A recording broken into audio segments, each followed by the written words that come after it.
మేషరాశి వారికి ఈ వారం అనుకూలంగా ఉంటుంది. ముఖ్యమైన కార్యక్రమాలను సకాలంలో పూర్తి చేయగలుగుతారు. మీ నిజాయితీని రుజువు చేసుకోగలుగుతారు.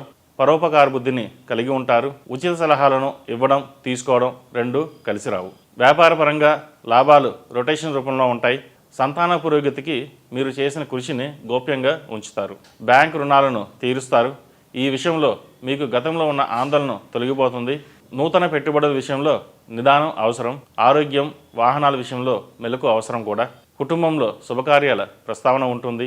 రాజకీయ రంగంలో ఉన్న వారికి అనుకూలంగా ఉంటుంది. విద్య, వైద్య, న్యాయ రంగంలో వారికి ఎగుమతి దిగుమతి వ్యాపారస్తులకు, లోహపు వ్యాపారస్తులకు, అలాగే ఆహార సంబంధ వ్యాపారస్తులకు ఈ వారం అనుకూలంగా ఉంటుంది. ఈ రాశివారు ప్రతి సోమవారం నాడు శివాలయంలో అభిషేకం జరిపించడం చెప్పదగిన సూచన. ఈ రాశిలో జన్మించిన వారికి కలిసి వచ్చే సంఖ్య నంబర్ 4, కలిసి వచ్చే దిక్కు తూర్పు, కలిసి వచ్చే రంగు తెలుపు.